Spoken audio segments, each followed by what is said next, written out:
The noble armies of the Elves and Gondor march forth under the banner of the Last Alliance to bring fury and vengeance upon the corruption of Dol Guldur. But the Uruk-hai will not stand idly by. They muster their hordes to counterattack the encampment of their foes. Will the Island of Light triumph over the raging Sea of Darkness, or will the forces of Isengard push back their enemies? Hey, how's it going? My name is jackiefishhh and welcome back to some more of the story online battle campaign for Total War Rise of Mordor. We are back with kind of the final installment of these 3 sets of replays. However, don't worry, if you guys want to see more battles like this, more story driven replays, more awesome narration by Officially Devon, which obviously go check him out if you haven't already. And obviously go ahead and join the Discord if you want to be a part of these battles. I'll leave a link to their Discord down below in the description. But yeah, if you want to see more of these battles, just go ahead and drop a like and a comment on this video. They've been doing really well, and it's definitely shown me that you guys do want to see more. So let's just try and keep that bad boy up. So as Officially Devon said, the Elves and the Men of Gondor have come together to try and beat back the forces of Isengard, who have mustered 5,000 Uruks to try and overwhelm this fort.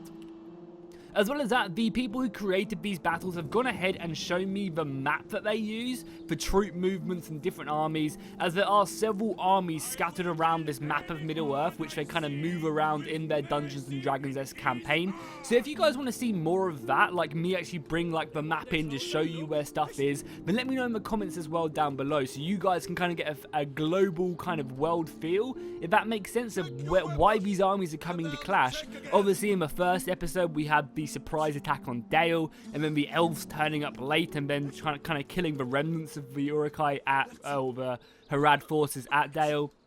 And now we have kind of the Isengard forces trying to push in to more northwards, and Gondor and the Elves standing their ground and pushing them back. So yeah, if you want to kind of see more visual representation of that, do let me know in the comments down below, and I'd be happy to go ahead and bring in some of the maps, maybe add some arrows in to show you where troop movements are and stuff. I don't know, I think it could be kind of interesting. So quickly, before we get this battle started, just want to run through kind of what the armies, what the 2 teams are bringing as the Uruk-hai continue to surround this fortress. So there are 2 Uruk-hai armies. Like I said, we have the main one, which is going to be in yellow. These guys are going to be kind of armed with the medium infantry Uruk-hai.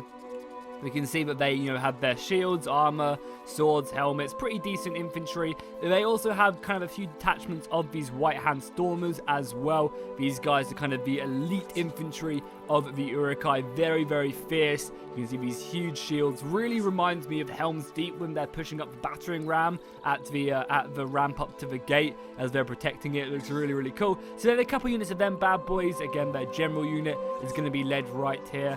As well as that, we also have an artillery piece as well, which is going to be helping bombarding them. You can see some of the lightly armored Uruks right there, looking pretty fierce indeed. They also have, I actually have a large portion of missiles, which is going to be interesting. It's a lot of crossbows, which is going to be painful for the defenders to try and defend. Then the other Uruk army, we do just have kind of a few more lightly armored infantry. We do have the Uruk-hai infantry, but again, they're going to be kind of few in number. We also have some of these berserkers as well. Always an awesome looking unit when it comes to Rise of Mordor. The berserkers looking very fierce. They also have some more over here. Yeah, another unit over there. And then finally they have a small detachment over here on the left, which is just going to basically spread the Gondorians. And there you go, the artillery fire is coming off. But whilst that's happening, we'll quickly take a look at the defenders. So they do have some of the Elven, Nordland Guardians right here, spear infantry, which is going to be great defensive infantry. The Gondorians do fire back their own artillery onto the enemies. We also have some more Elven warriors along with the Galadriel elf archers right there. I like that they've mixed both of the Bloody Magpie submod and the Galadriel elf submod in both of these. It'd be really cool as well if they added in like generals and like penalties for losing your general. Because I spoke to one of the guys and he said that there are individual armies but not individual generals. So I think it'd be really cool if they gave each army a general name, maybe, and then if they lose that general, then that obviously affects them negatively. We also have some Gondorian archers and some Gondorian spearmen. That's going to basically make up for the Gondorian defense. Elves and Gondor, you guys already know. And let's just get straight into this battle. It has been kind of a little bit of a long intro, but I did try my best to try and show you guys everything. So it does look like the Gondorians and the Elves are trying to focus down the artillery pieces, which is a pretty good idea. If they can kind of take out one or two of these artillery pieces, that's going to obviously give their defenses a lot better chance of survival, as they don't have to worry about the walls burning down. However, they've already struck gold right here, and they're going to burn down this entire part of the wall, which is going to open up their defense pretty massively. The artillery for Isengard should be focusing on another part of the wall if they can. Because one of the really interesting things about these forts in Rise of Mordor, or just in Total War artillery in general, is that you can burn down all of the walls with fire arrows or artillery. So, and it doesn't look like, yeah, the Uruk-hai didn't bring any archers that can use flaming shot. They all brought crossbows, which is interesting. However, that's going to hurt them pretty badly when it comes to burning down these walls if this artillery piece can't burn down a few more places. We are going to see the artillery is still just standing as well.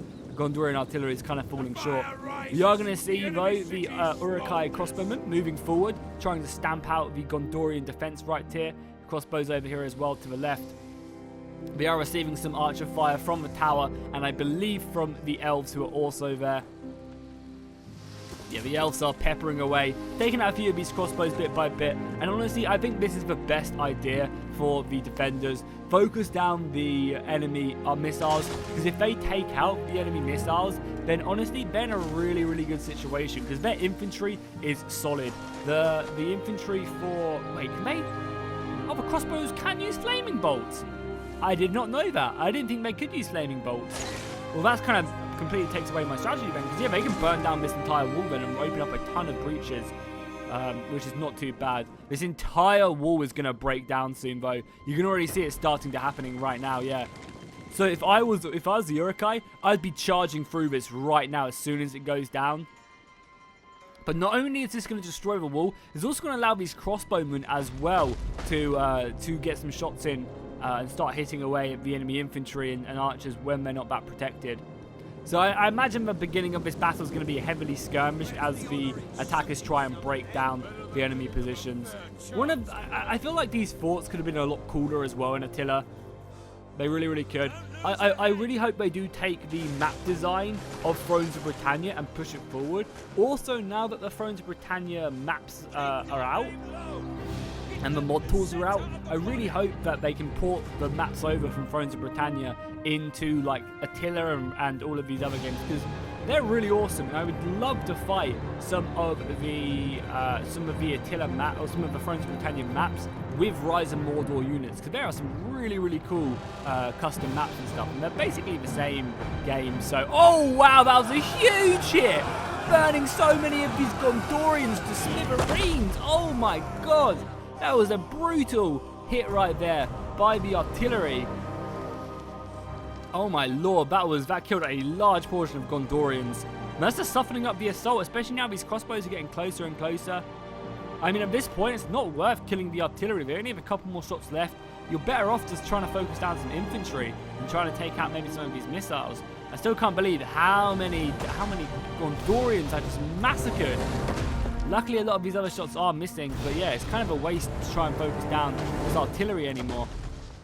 Still just falling short of the general, just. The archers have done a great job at kind of whittling away these crossbows on this right flank. There's still a lot of crossbows left remaining. If we take a look at the band's power as well, we can see that there are still almost 5,500 Uruk-hai left, and the Gondorians and elves haven't really lost too much, but they've still lost some soldiers. And especially now the rest of these walls are breaking, the infantry is going to start getting really, really spread. Especially this little corner right here, or it's going to be this entire line, right? It's going to be from here all the way up to here, and maybe even further across. So you're going to see all the infantry probably running over to try and form up, and it's a perfect opportunity for the Uruk-hai just to descend upon their formation. We'll triple speed it as well whilst the armies move closer and closer, and I assume they wait for more burning to occur.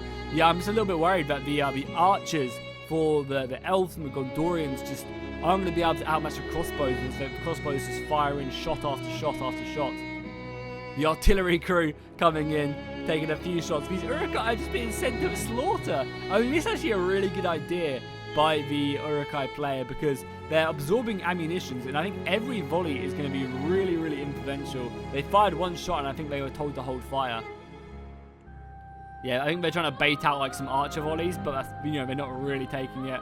Are they going to try and run through this gap? Brave Uruk-hai. Unfortunately, they're going to be surrounded and just simply cut to pieces. We are going to be seeing this large portion of force start to rotate around. I imagine they're going to attack from this gap and then kind of just try and fully surround. Luckily, it doesn't look like there's any kind of assault coming in from this corner right here. So if they can kind of move a lot of their forces back to the main assault, they're going to be pretty well off. So we're going to be having a pretty naughty archer off right now, the elves versus the crossbowmen, and it's really a question of what do the Uruk-hai decide to shoot? Do they decide to shoot the archers, or do they try and weaken the infantry? Because the elven infantry is very, very good. Just look down that archer line as well. It'd probably be better to look that we've got Gondorians and elves lined up. This will be much better. Oh, look at that bad boy right there. That looks pretty dope. Oh, the archer volley's just going off. Oh, unleash hell. This is the YouTuber curse, by the way, right here. Whenever you look at a unit, it refuses to volley. Like this unit right here that has been holding for so long, it just refuses to unload their bows. There we go, finally. Always takes so long. But yeah, these guys are going to be trying to skirmish off with the enemy missiles. One of the nice things is about even though the Gondorians and elves, you know, if they lose their infantry line, the elves are pretty good in melee combat anyway, even the archers. So they have that advantage for them. The fire arrows are coming in, but I don't think the fire arrows are going to be that great. And it does look like the elves are decimating, you know, a unit of crossbows here and there. They're trying to kind of whittle down 2 at a time, which I think is pretty smart. Over on this other side as well, we're going to see more crossbows moved in. This kind of defense right here on the right-hand side is simply just holding. Again, the balance of power is looking still pretty even in favor of the Uruk-hai. But as these, you know, the Uruk-hai are going to be losing these missile engagements. But I guess they just have so many bodies that they can kind of almost take this, lose their crossbows, but absorb the ammunition, which honestly isn't too bad, as they are starting, you know, there's actually 46 crossbows still left in this unit, which is not bad. This Uruk-hai has an elven blade, oh, I was going to say an elven bolt kind of through his shoulder pad, and then he just goes down, another one finds its mark.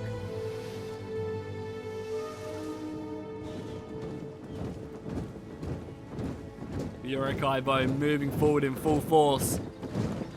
Defensive testudos. Always think that looks so cool. I mean, just look at that battle line right there. The white hand of Sauron. Uruk-hai just peeking their way through. It's a pretty naughty formation right there. I think that looks the coolest, right? With the shields overhead and their testudo. Lots of forces still left to come down and try and take them out. So yeah, as you can see, the crossbows are coming around looking to make a dent, and it does look like they are trying to focus down the enemy missiles. We are going to be seeing another unit of archers dispatched over to this left-hand side. So this is a very heavy missile engagement battle, interestingly enough. I personally prefer more of the heavy melee engagements, and I don't know what you guys prefer. Do you prefer more of these missile-orientated skirmishes to begin? I definitely think they're cool because it shows that, you know, just not just a one-dimensional battle. There's more to the battle than simply just, you know, oh, infantry hit each other and that's the battle. You know, there's a bit more kind of interesting, you know, skirmish phase to wicking people down before a melee engagement. I definitely do dig that, but I don't know. I'm just always a fan of these huge melee brawls. That's kind of what I like. But we are obviously using the elves, so it's to be expected that there's going to be a lot of archers shooting away in these positions. But don't worry, this battle does still go on for a while, so we're going to be getting these heavy melees going off very soon. And honestly, I don't know if it would be a good idea for the Gondorians just to march out. I mean, they've got a great missile engagement force right here. As you can see, these crossbows are very wounded. But eventually, they're going to run out of ammunition, right? So I don't know if it's just better for them just to charge out and see what they can get done. We're going to triple speed it for a little bit as well. Just as these archer volleys do go back off. Yeah, like, imagine if the Gondorians just charged out. I mean, I guess there's a lot of Uruk-hai infantry. But imagine maybe if they just charged out against this detachment or this detachment. Or at least kind of, because there's a lot of infantry back here not doing anything. If this big section just poured out and tried to take on one of these forces, I think I could take them down pretty quickly. Do we have anything interesting for a general? Is it just a Galadriel elf unit? Yeah, it's just an elven unit. I was wondering if it would be like Aragorn or something. The thing is, oh, they're actually throwing out some archers as well to try and harass. Interesting. Not a bad idea. This is something I always love to do when I'm fighting a missile or skirmish fight, is charge something at the enemy missiles. Because half the time, what you're going to have is you're going to have the enemy turn tail and fall back behind their infantry. And when that happens, the enemy are not going to be shooting you. They're going to be turning their backs, and that's going to allow you to get another couple shots off on the enemy and kind of push them back a little bit and allow you to shoot them in the backs, which is always really, really useful. So this Galadriel elf unit has literally just been sacrificed almost. But I mean, they're making good progress, and even if they do run out of ammunition on their missiles now, I feel like they have a great little bonus when it comes to, you know, not having to deal with as many crossbows. These Galadriel archers are not faring too well. I think the ones that were segregated were cut down pretty easily. Now I'm going to see a few of these detachments fighting here, but they are going to get overrun and flee the battle. Trying to get out of here. Oh, that one just getting his neck sliced. Their armor is weak between the neck. Or in the neck. But yeah, as you can see, like, the crossbows don't really have a lot left, ammunition or manpower wise. So, you know, they're going to be running out very, very soon. And when they do, you're going to see a large amount of the enemy forces try and charge in. We are actually going to be seeing the first little push right here. We're going to have some of the crossbows being sent in. So they're not trying to reserve any of their men, which is interesting that they're not trying to keep any of these crossbows alive, because these armies do somewhat carry over. I think there's penalties for losing a certain amount of men in this campaign. So the fact that they're throwing in their crossbows and stuff is interesting, because surely that's going to affect the Uruk-hai army in the next battle. They're not going to have as many men as they might want to have. If they win, obviously, the Uruk-hai army might get completely routed. So it's interesting to know that the players are doing this, throwing in these crossbows, which are most likely going to get slaughtered. But maybe acting as a diversion for the other crossbows to shoot in. You know, there is always ways. You know, technically these Gondorians do have their backs turned to crossbows, which is never going to be a good plan whatsoever, is it? And you see the battle continuing to unfold. The archers, I can't believe the archers still have ammunition as well. But we've been watching a nice skirmish up for like 15 minutes now.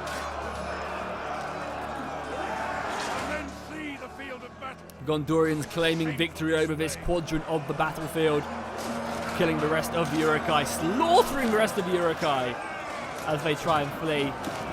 Hopefully they'll be able to reform pretty quickly. The crossbows trying to focus down this elven unit. The elven unit should really reform and face its way towards the crossbows. Are we getting any more? We're getting a few more, but yeah, these crossbows have really been the MVPs. The last couple of Galadriel elves charging out. There's a small detachment of them.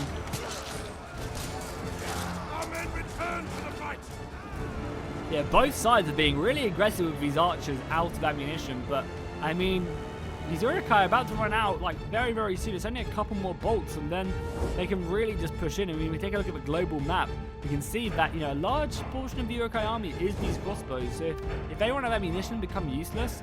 I don't know, I feel like the Gondorians have a lot of men, especially these Galadriel two-handed swordsmen. They are very, very good and they will just cut down the enemy.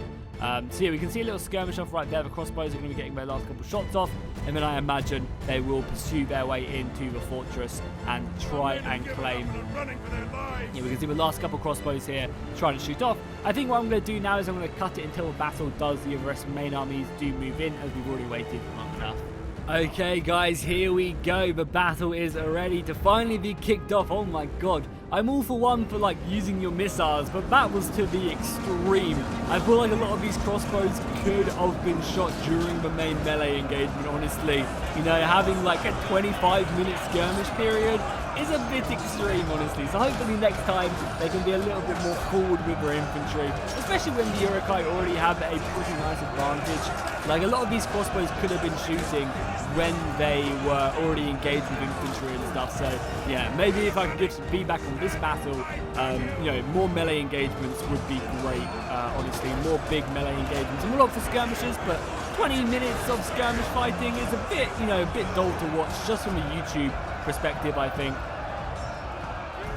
But again, you know, every battle is very different in this campaign, so, you know, maybe this battle is just a very skirmisher-heavy battle. The next battle will be more melee-focused, and maybe another one will be more cavalry-focused. I feel like, you know, they will drift and vary very much. So, yeah, the entire infantry lines are now going to be charging in. The thing is, though, the elves have a large amount of their archers kind of situated throughout this fort, so it's going to be very interesting to see whether they'll be able to hold up or not.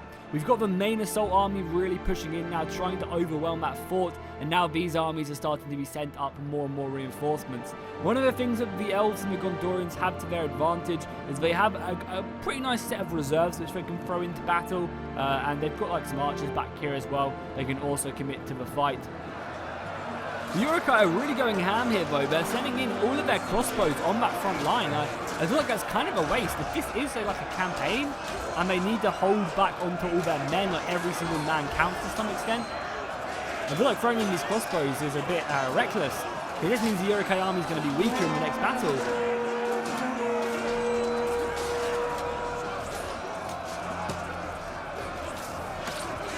More Gondorians being thrown in, but saying that, it's not like the Gondorians are any different. They're having to commit anything they can to these fights, throwing in infantry and archer alike, with the hope of holding. We do have some of the two-handed Galadrian elves being put into the combat now, and they're going to do great. They are really, really strong. So the fact that they're being pushed into the fight is just awesome, because they're just doing so much damage. It's, you know, they're just a very aggressive unit. They're really racked up a large amount of kills. We've got more Uruk-hai charging in the back ranks. You can see their shields. Awesome clash of swords.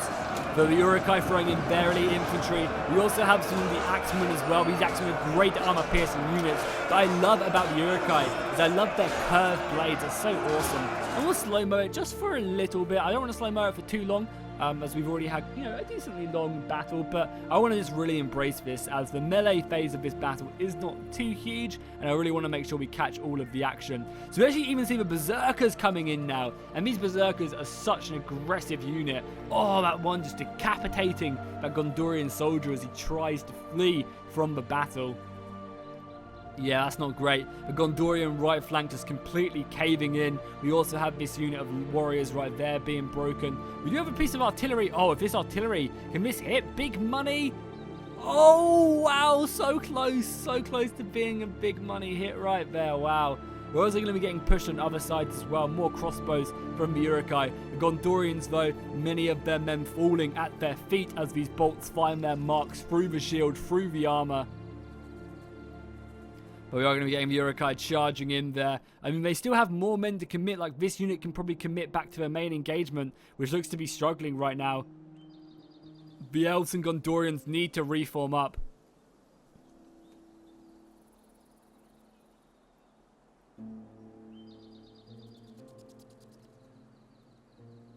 We see the Uruk-hai there flying into the Gondorian shield wall and doing a pretty good job. I think, though, yeah, this entire flank has just caved in, and the Gondorians are now having to try and prepare themselves, protect their flanks as best as they can, reforming round as we do just go back onto normal speed.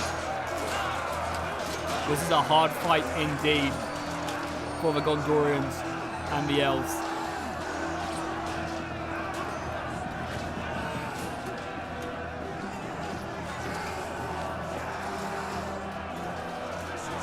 Yeah, because this is kind of what I was talking about. Like, when the Uruk-hai army already has a good advantage where they can just break through the Gondorian battle lines like that on the right flank with their really good units, I kind of feel like it's a bit annoying as like a cinematic battle, having to watch them then shoot for 20 minutes. You know, if you get my feeling, when they can just break through the battle lines, then what's the point of shooting for 20 minutes when you can just throw out your infantry, because it's more exciting to watch? No, I don't understand. It's their campaign. They're playing how they want to. Just kind of a little bit of feedback if you're trying to make these battles more cinematic, and if you don't care, then obviously don't worry about it. Just from like a YouTuber point of view. And I totally do understand it. I'm not like completely ripping into it at all. Don't get that opinion. It's just kind of, you know, it'd be cool, like, in more of these battles to have cool melee engagements, you know? As I think they're the most enjoyable to watch, but having skirmisher elements are great as well. Do not get me wrong.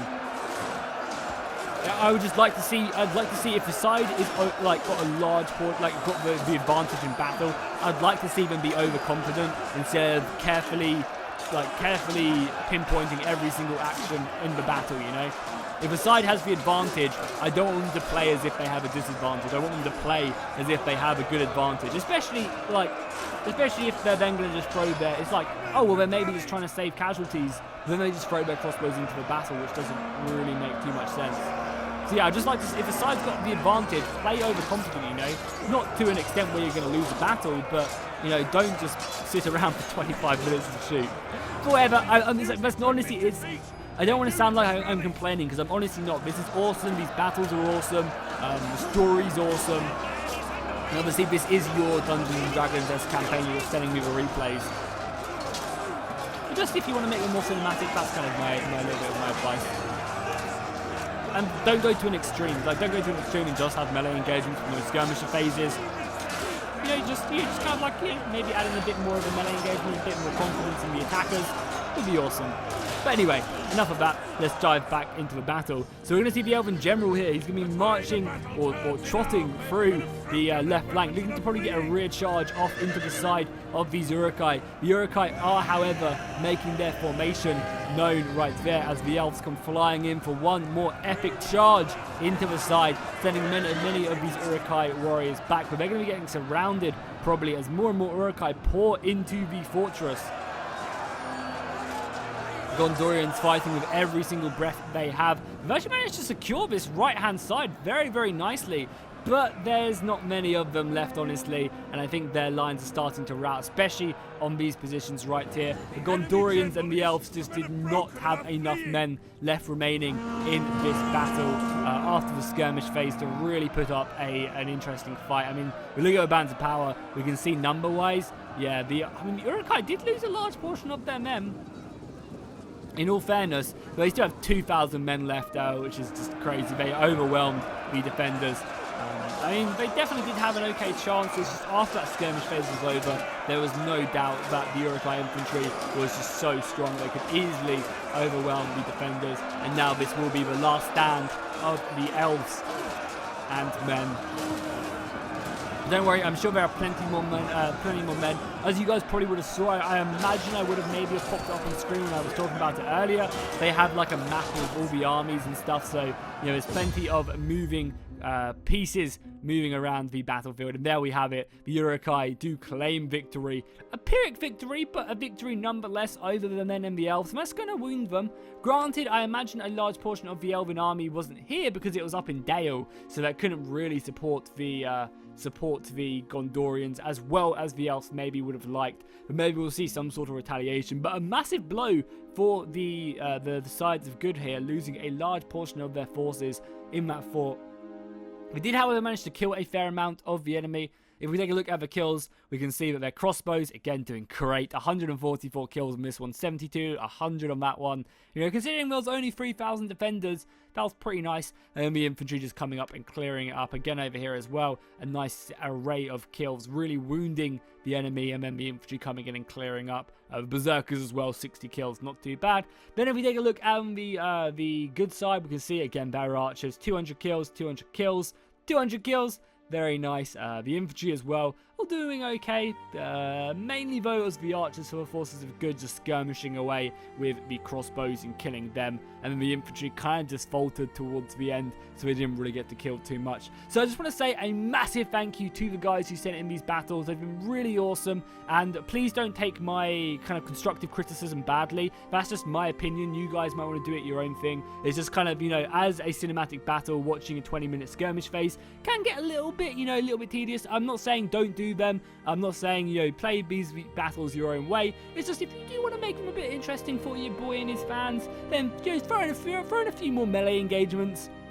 Maybe a few less archers here and there, because the archers can shoot whilst the infantry's fighting as well. I don't know, maybe it was just because it was a fought battle, that's how it turned out. And I don't want to be sounding negative, I feel like I keep harping on this, and it's honestly not that big of a deal. Honestly, it really isn't. I'm just kind of maybe making it into a big deal. Sorry, I'll shut up now. If you guys want to see more of these campaign online battles sent in by the lovely people who play them, then make sure to go ahead and drop a like and a comment. Also, if you want to be a part of these campaign battles, and I'll leave their Discord down below in the description, and obviously the link to officially Devon, who does the awesome narration at the beginning of the battle. So yeah, I'll see you guys in the next one.